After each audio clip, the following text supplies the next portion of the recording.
exciting and new. Come aboard, we're expecting you and love, life's sweetest reward. Let it flow, it floats back to you. Love boat, soon we'll be making another run. The love boat promises something for everyone. Set a course for adventure, your mind on a new romance.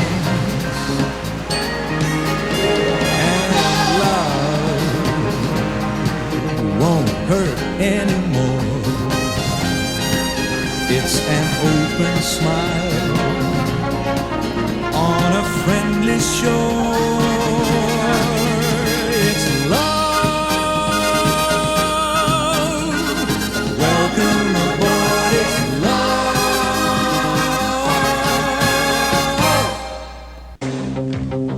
Felicità e tenersi per mano, andare lontano, la felicità e i tuoi sguardi innocenti in mezzo alla gente, la felicità e restare vicini come bambini, la felicità, felicità, felicità, il cuscino di piume, l'acqua del fiume che passa e che va, e la pioggia che scende dietro le tende, la felicità, e abbassare la luce per fare pace, la felicità, felicità, felicità, e un bicchiere di vino con un panino, la felicità, e lasciarti un biglietto dentro il cassetto, la felicità, e cantare a due voci quanto mi piace, la felicità, felicità. Senti nell'aria c'è già la nostra canzone d'amore che va, come un pensiero che sa di felicità. Senti nell'aria c'è già un raggio di sole più caldo che va, come un sorriso che sa di felicità.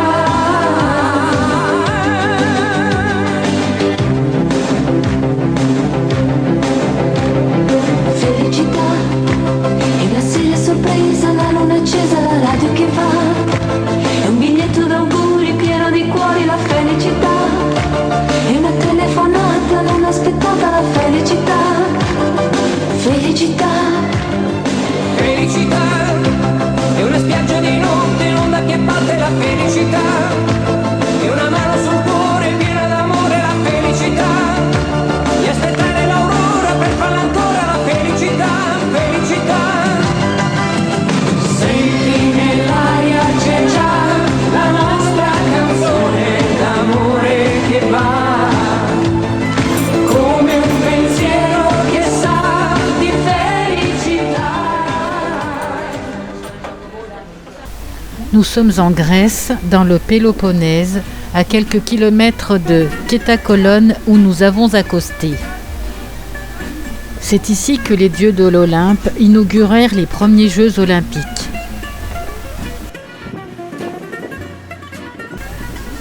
Ce sont les arbres de Judée qui sont en fleurs.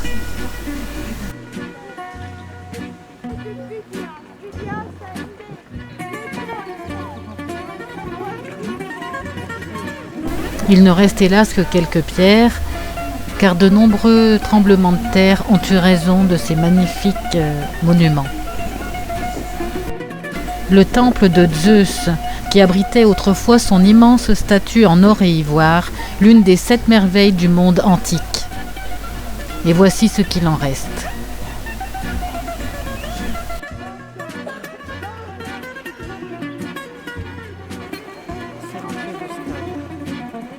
L'arche est romaine. Les Grecs ne faisaient pas d'arche comme ça.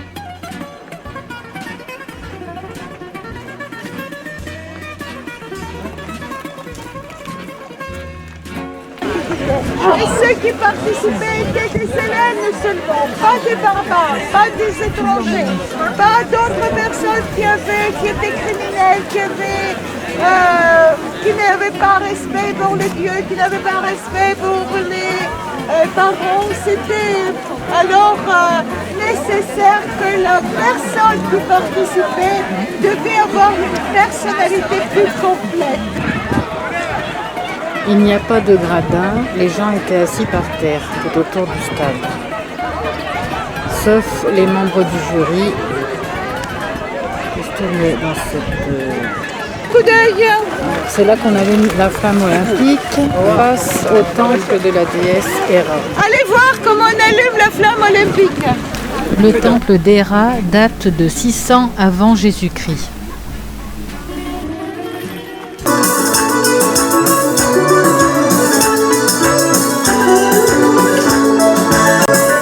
Après Olympie, retour à Catacolone pour une dégustation de plats grecs en musique.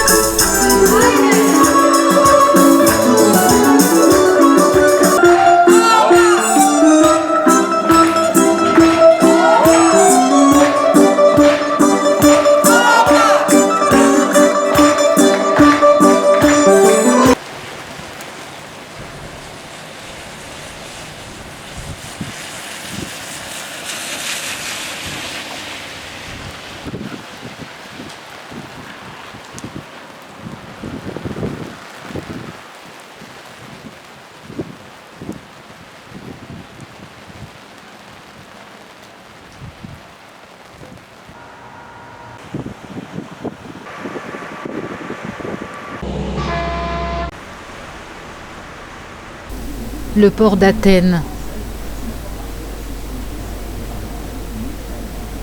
C'est là que nous allons accoster.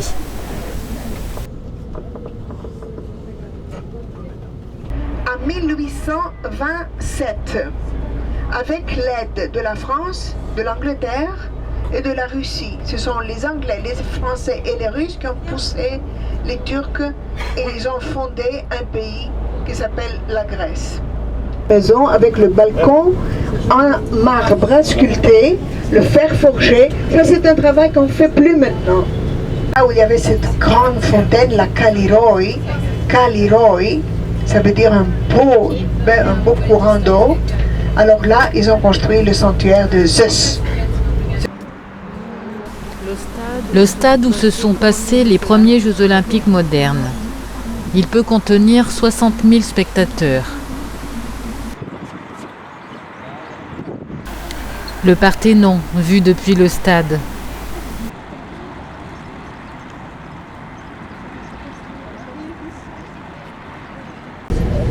Construit en 1880. Et ça, c'est l'académie. Voilà l'académie. Pourquoi nous disons la poésie lyrique? Parce que pour accompagner la lyre, Apollon a chanté. Comme ça, il a mis de la voix humaine et des paroles. Comme ça, la poésie lyrique est la première poésie qui a accompagné la lyre. Suite de ce grand passé glorieux, ce n'était pas le cas. La Grèce était pauvre à cette époque-là, mais ils imaginaient qu'il fallait construire la capitale du pays en ce style-là. L'université, en style ionique, et la bibliothèque nationale, en marbre, tout en marbre, sculpté à la main. En style dorique, la bibliothèque nationale. Depuis les hauteurs du Parthénon, on peut voir la ville encore mieux qu'en bus.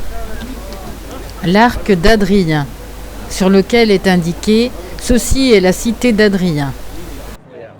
Le temple de Zeus, ou ce qu'il en reste. Il ne reste en effet que 16 colonnes sur les 104 qui le composaient. C'est le haut d'une église byzantine que je n'ai pas réussi à photographier en bas en passant en bus.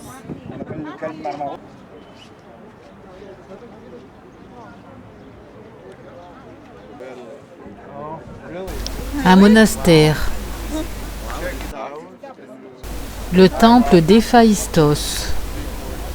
Construit au 5e siècle avant Jésus-Christ, c'est le temple le mieux conservé ici en Grèce. En montant à l'acropole, nous passons devant l'Odéon d'Hérode Atticus. Il a été construit en l'an 161 avant Jésus-Christ. Il pouvait contenir 5000 places. Avant, il était couvert car il s'agit d'un odéon, un lieu destiné au chant, donc avec un besoin de résonance. Le Parthénon a été achevé fin 438 avant Jésus-Christ. Il avait survécu à nombre de guerres pendant plus de 2000 ans. Ce n'est qu'en 1687 qu'il fut détruit par les Vénitiens.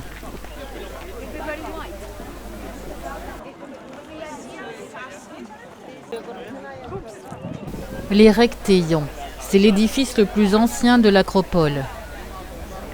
Il est composé du temple d'Athéna, du temple d'Érectéus et du temple de la nymphe.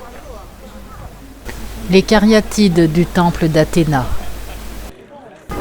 L'Érectéion est de style ionique, ce qui contraste avec le style dorique du Parthénon.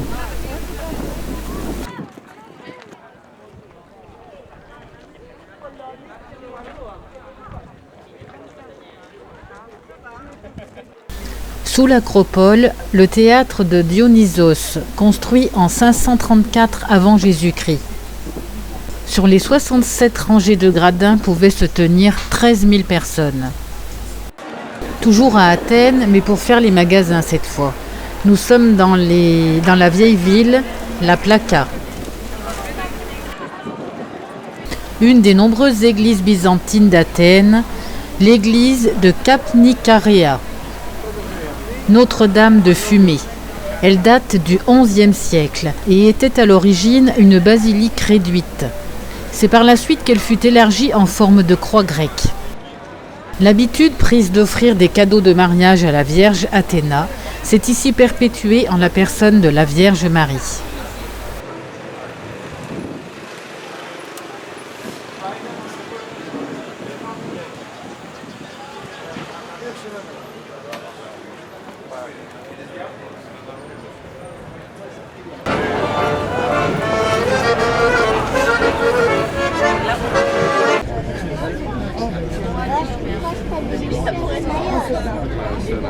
Le nôtre, il est encore plus long.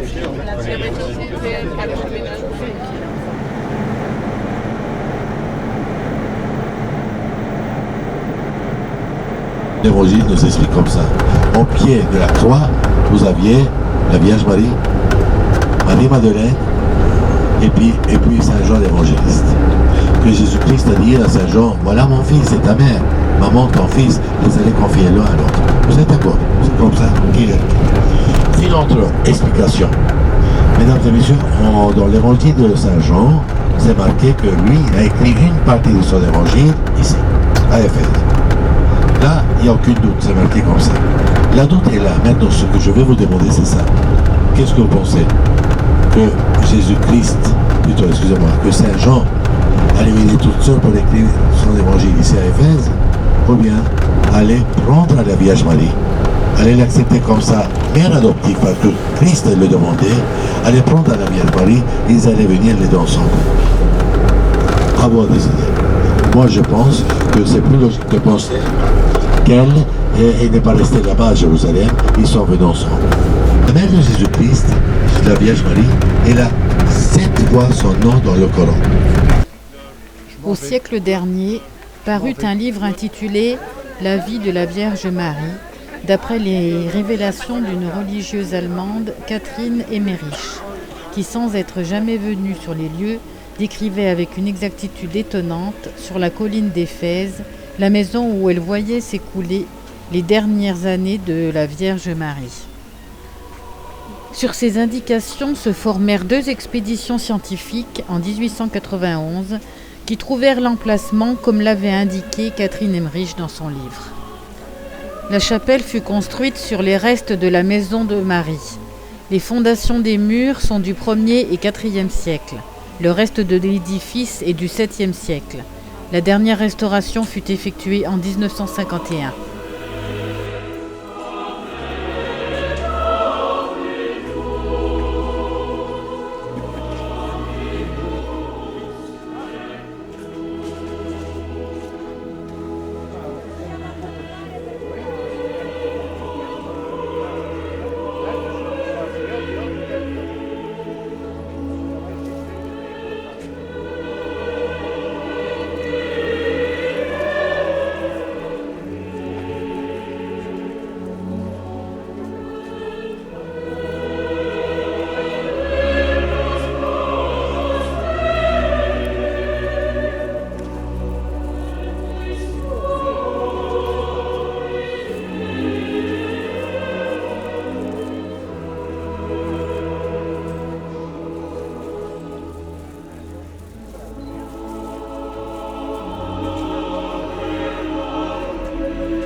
Éphèse, l'un des sites archéologiques les plus importants de toute la Turquie. Éphèse fut la capitale de l'Asie mineure et le principal port de la Méditerranée. Alors c'est l'Odéon. Il avait un toit en bois. Puisqu'un odéon, c'est un lieu de chant. Donc pour que ça résonne bien, il fallait un toit.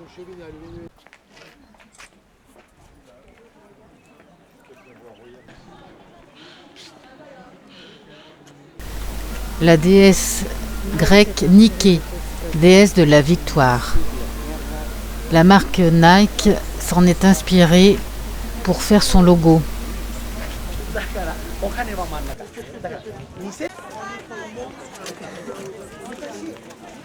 On voit le pied de la statue.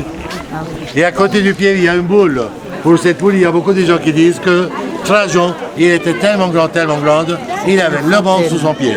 Très bien dit pour montrer la valeur et l'importance de Trajan. Seulement, c'est pas logique. Parce que dans le second siècle, il n'était pas considéré rond. Il ne savait pas que le monde était rond. Et c'est quoi alors? Une boule pour donner un certain poids à la statue, pour la statique de la statue.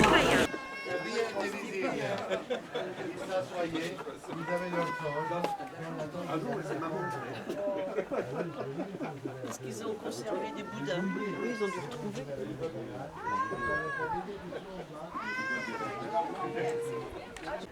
C'était très cherché.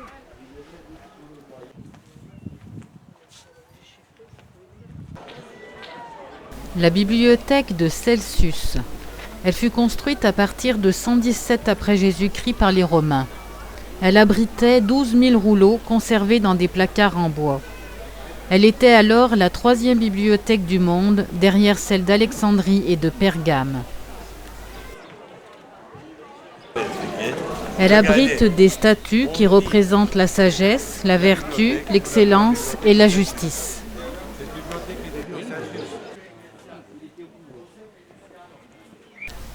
Le grand théâtre d'Éphèse.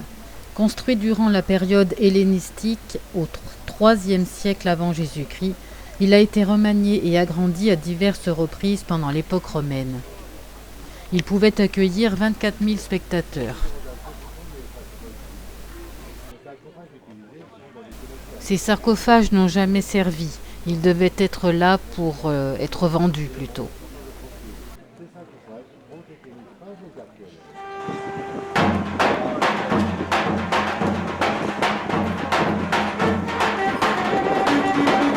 Nous quittons la Turquie pour une journée et demie de pleine mer pour allier Israël.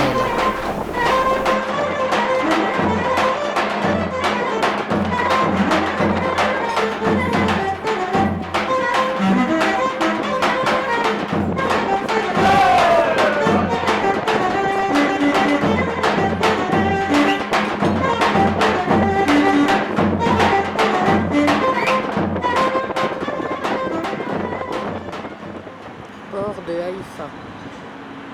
Haïfa, située au nord d'Israël, est la 3e ville du pays avec 270 500 habitants. Elle se situe à 152 km de Jérusalem et à 35 km de Nazareth. En route pour Bethléem. Nous passons pour cela par Jérusalem. Le mur qu'Israël nomme clôture de sécurité est long de plus de 700 km. Il est censé protéger la population israélienne contre toute intrusion de terroristes palestiniens sur le territoire israélien. Sa construction a débuté en 2002 et son tracé ne cesse de faire débat. Ce mur, qui ne devrait entourer qu'Israël, fait de graves incursions en Cisjordanie, contrairement aux résolutions du Conseil de sécurité de l'ONU. Ici, au niveau de Jérusalem, il a une hauteur de 8 mètres. Il serpente entre les quartiers arabes de Jérusalem et entre Jérusalem et Bethléem. Nous voilà à Bethléem.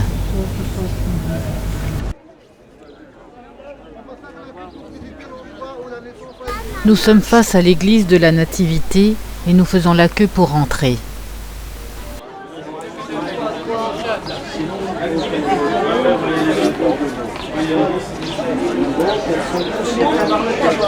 Donc l'église de la Nativité, la porte est très basse pour que les musulmans ne puissent pas rentrer à cheval et tout brûler à l'intérieur.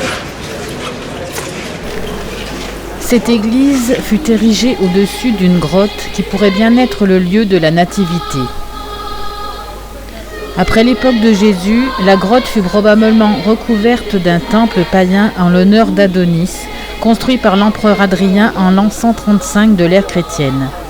Ce temple fut détruit par la reine Hélène qui construisit la première église de la Nativité en 329. Depuis, elle n'a cessé d'être rénovée, abîmée par de nombreuses rébellions ou guerres, reconstruite, améliorée, modifiée. Mais elle est toujours au même emplacement aujourd'hui. Nous allons entrer sous l'autel, dans la grotte où est célébré le lieu de la Nativité, représenté par cette étoile.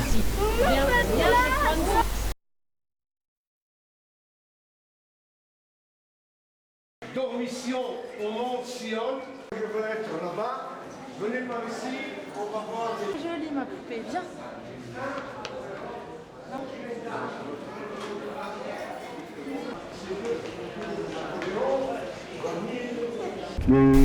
Nous allons manger dans un kibboutz et puis nous refranchirons le mur pour retourner sur Jérusalem. C'est la même chose. Comme ça, je sais. On le laisse ici, on peut laisser les achats là, on peut laisser les achats. Située dans les montagnes de Judée, Jérusalem était à l'origine une forteresse cananéenne appelée Jébus, jusqu'à ce que le roi David l'occupe vers l'an 1000 avant Jésus-Christ. Salomon y construisit et y consacra le premier temple. Les rois de Judée en firent leur capitale et y furent enterrés. Jérusalem fut détruite en 586 avant Jésus-Christ par les Babyloniens. Après une période d'exil, les Juifs revinrent au pays et restaurèrent le temple. Ce temple, perfectionné et agrandi par Hérode le Grand, exista jusqu'à sa destruction par les Romains en 70 de l'ère chrétienne. Pendant plus de 4000 ans, les habitants de Jérusalem construisirent leurs maisons derrière les murailles, qui étaient élargies au fur et à mesure que la population augmentait. Maintenant, bien sûr, la ville s'étend bien au-delà des fortifications. Les rabbins en Israël sont dispensés du service militaire. Ils ne travaillent pas, mais font des études et beaucoup d'enfants. Vue depuis le mont des Oliviers. C'est ici que se trouve le plus grand cimetière juif au monde. Mais on y voit aussi de nombreux monuments chrétiens, car c'est le lieu de l'ascension, l'élévation au ciel de Jésus-Christ après sa résurrection et la fin de sa présence sur terre. On peut y voir notamment l'église de Sainte-Marie-Madeleine. Elle date de 1883, commandée par le tsar Alexandre III. Elle est entretenue par des nonnes russes blanches. De ce point de vue, on voit très bien la mosquée d'Omar, que les musulmans appellent coupole ou dôme ou rocher. Elle date du 7e siècle.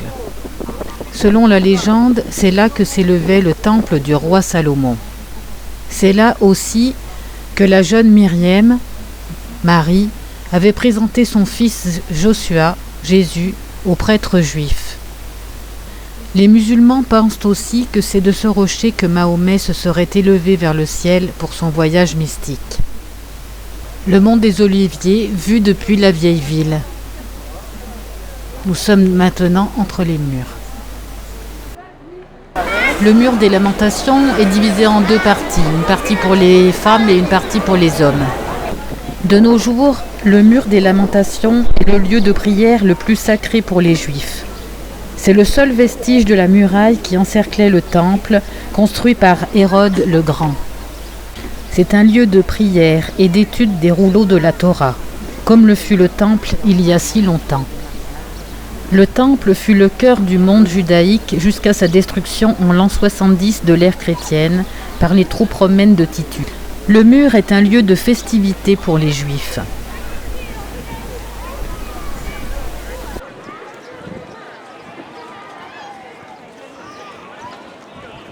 Marie y amena l'enfant Jésus pour le présenter au Seigneur dans les cours du temple. À l'une de ces occasions, un vieillard nommé Siméon et plus tard la prophétesse Anne annoncèrent l'avenir qui était réservé à l'enfant. Aujourd'hui, ce n'est plus le mur des lamentations, c'est un lieu de fête sacrée.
Nous allons parcourir une partie du chemin de croix jusqu'à atteindre l'église du Saint-Sépulcre.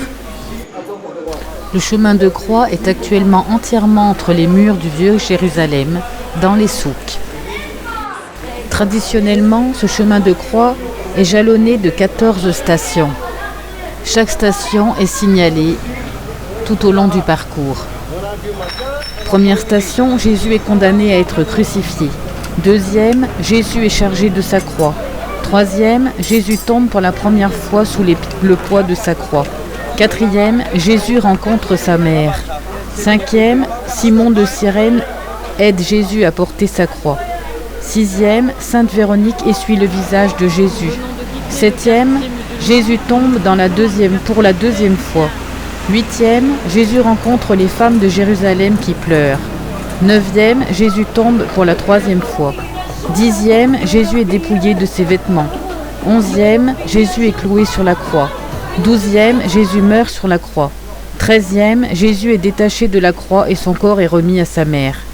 Quatorzième, le corps de Jésus est mis au tombeau. Ici, la cinquième station, où Simon de Cyrène aide Jésus à porter sa croix.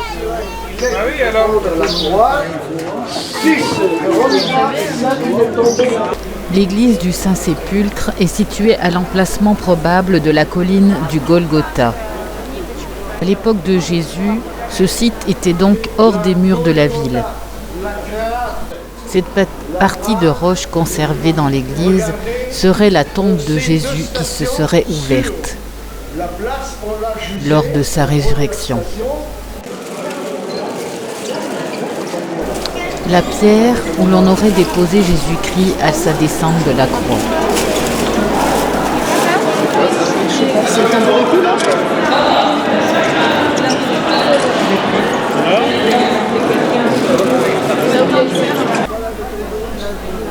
La station 14 est le point final de la Via Dolorosa. Jésus mis au tombeau. La tombe qui fut là a été retirée des lieux depuis bien longtemps, probablement par Adrien quand il érigea son autel pour Vénus. 6 communautés chrétiennes administrent les lieux. L'Église grecque orthodoxe, l'Église arménienne, l'Église romaine catholique, l'Église syrienne orthodoxe, l'Église copte et l'Église éthiopienne.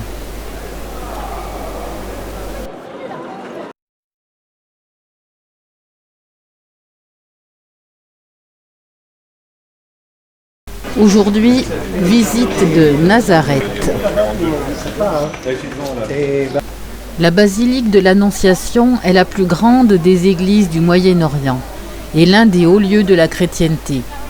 Elle a été inaugurée en 1964 par le pape Paul VI et consacrée en 1969 sur le site d'églises plus anciennes, elle-même édifiée à partir du IVe siècle sur une grotte identifiée comme celle de l'Annonciation, à l'endroit même où, selon la tradition chrétienne, l'archange Gabriel apparut à Marie pour lui annoncer qu'elle portait l'enfant Jésus.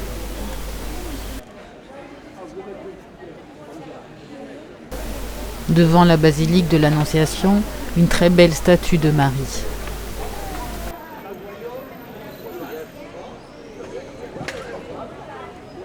La croix de Jérusalem constituerait l'évolution d'une croix grecque avec des petits points à la place des petites croix. La croix grecque a été utilisée par les toutes premières communautés chrétiennes du Moyen-Orient à l'époque romaine, soit 1000 ans avant les croisades. Pour beaucoup, le nombre des croix, 4 petites et une grande, symbolise les 5 plaies de Jésus sur la croix. Et la croix, symbole du cosmos, renvoie au travers du nombre 4 aux 4 points cardinaux et à l'infini. Elle a pour signification la présence cosmique de la puissance divine. Cette porte latérale de la basilique représente les scènes principales de l'Ancien Testament. La porte principale, elle, représente les scènes principales du Nouveau Testament. La basilique est constituée de 2 églises superposées. Ici, nous sommes au rez-de-chaussée.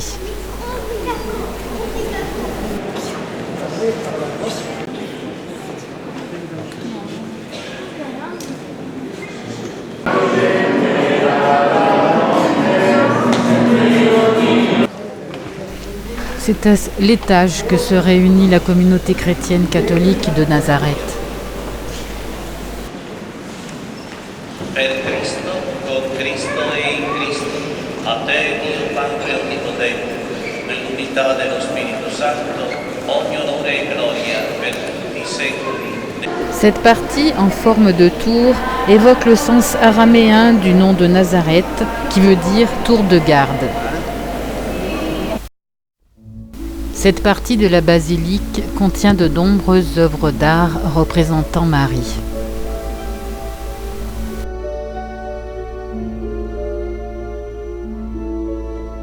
Sous l'église Saint-Joseph, qui fait partie du complexe de la basilique de l'Annonciation, se trouvent des grottes qui auraient bien pu être des silos, des citernes ou les caves d'anciennes habitations.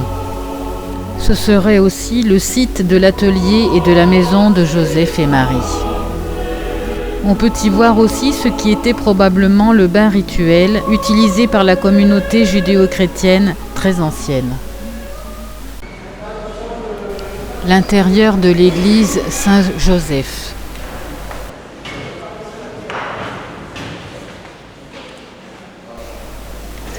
À l'extérieur, il fait chaud, 34 degrés.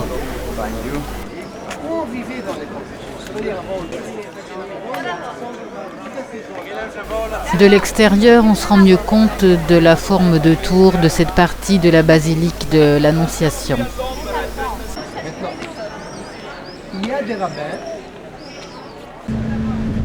Nous quittons Nazareth pour une petite visite de Haïfa.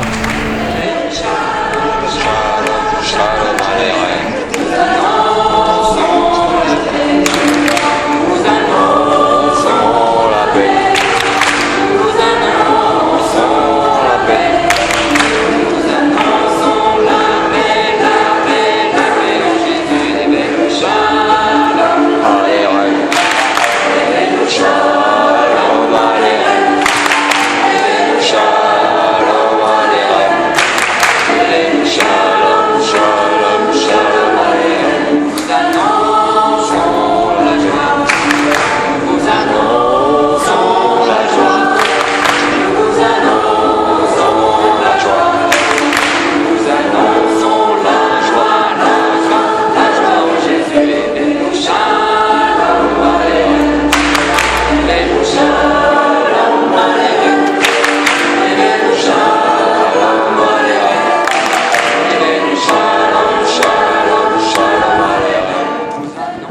Nous nous apprêtons à franchir le détroit de Messine.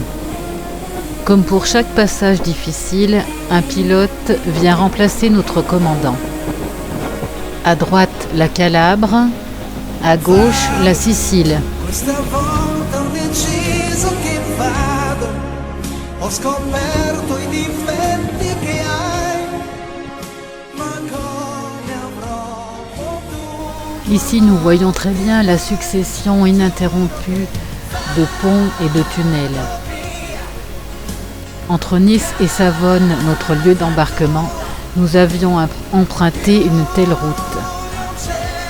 Le détroit est franchi, le bateau vient reprendre son pilote. Plus loin, nous sommes contentes de pouvoir observer des dauphins.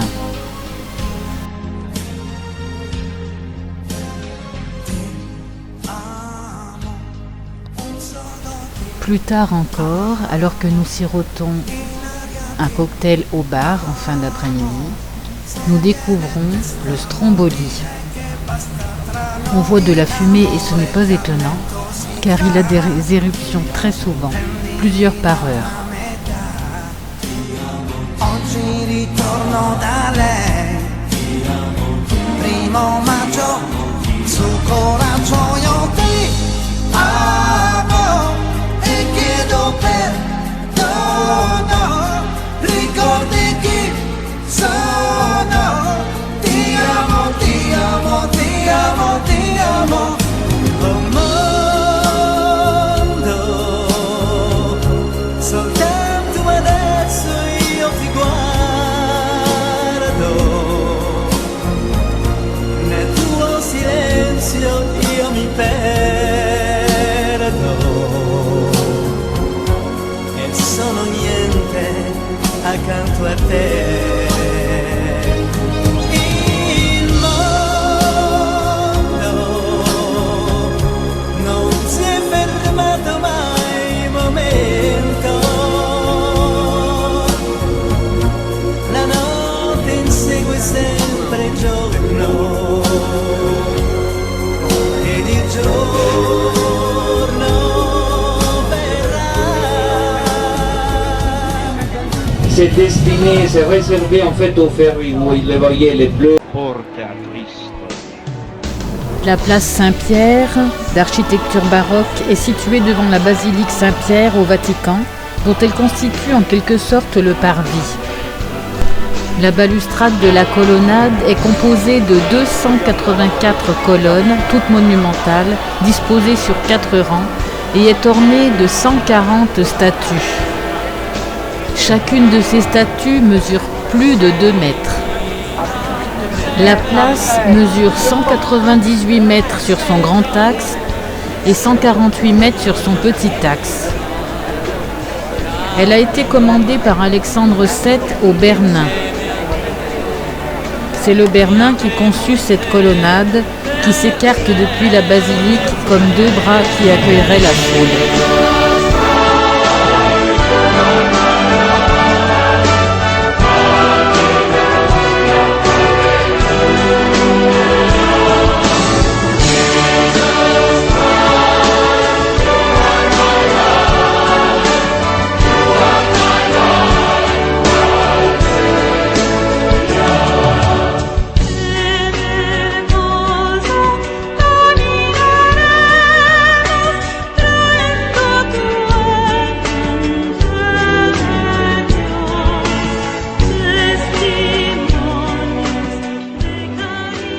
Nous sommes le 26 avril 2014. Le 27 sera célébrée la canonisation de Jean-Paul II et Jean XXIII par le pape François.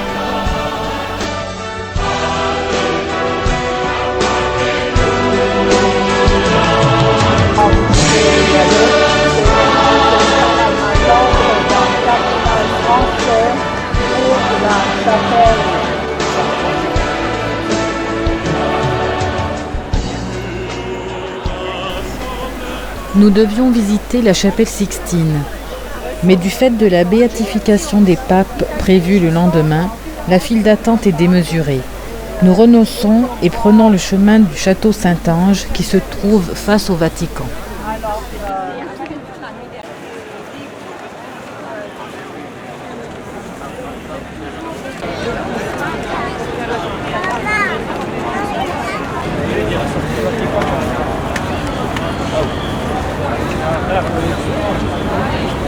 La presse est déjà là pour filmer la place Saint-Pierre demain.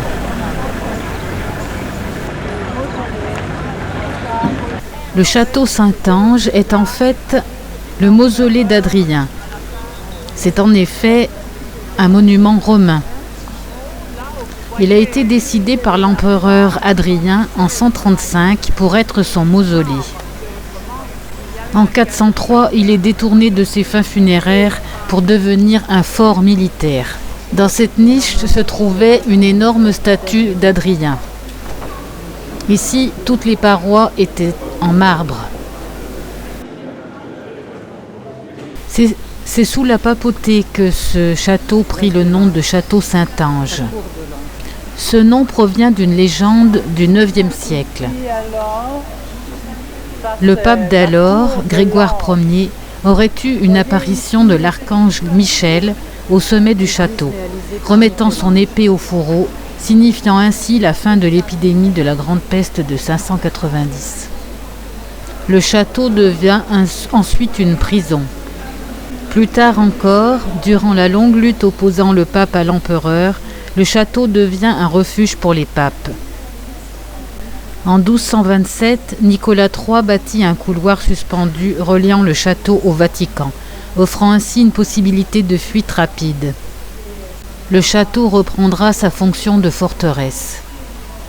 Le pape Paul III le transforme ensuite en palais, mais le château ne perd pas son statut de prison. Jusqu'au XIXe siècle, le château servira à la papauté de prison politique. C'est en 1871 que l'armée italienne en reprendra possession. Depuis les terrasses du château Saint-Ange, nous avons une vue magnifique à 180 degrés sur Rome. Guardo il cielo, non vedo altro colore, solo grigio piombo che mi spegne il sole. L'unica certezza è gli occhi che io ho di te. Due fotografie, tutto ciò che rimane. Sul mio letto il vento le fa volare. La distanza che ci divide fa male anche a me. Se non vai via, l'amore è qui. Sei un viaggio che non ha né meta né destinazione. Sei una terra di mezzo dove ho lasciato il mio cuore.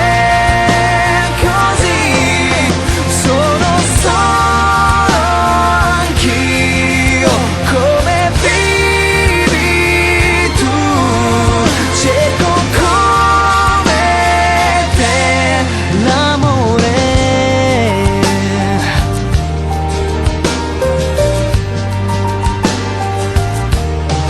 Après la visite du château, nous allons prendre un bus toutes les deux pour tenter d'aller jusqu'au Colisée. Face à nous, la place du Capitole. En haut des escaliers, les statues de Castor et Pollux. Et puis le palais sénatorial. C'est maintenant la mairie de Rome. Juste à côté, le monument à Victor Emmanuel II, le premier roi d'Italie. Le Vittoriano. Et pour atteindre le Colisée, nous allons longer à pied le Forum romain. Le Forum de Trajan, le dernier des forums impériaux à avoir été construit à Rome.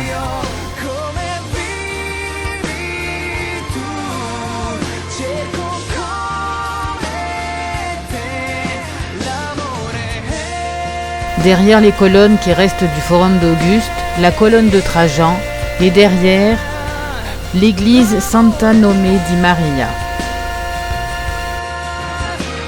E cambia il cielo.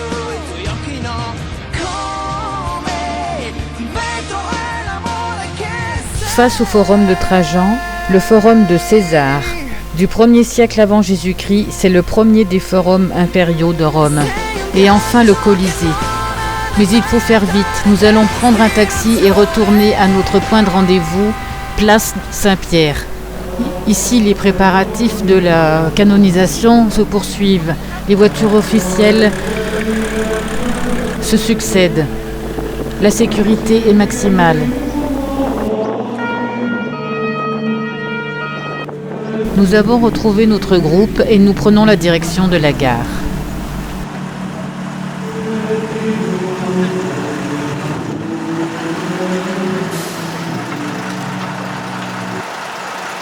Après une nuit de pleine mer, nous voici retournés à notre point de départ, Savone.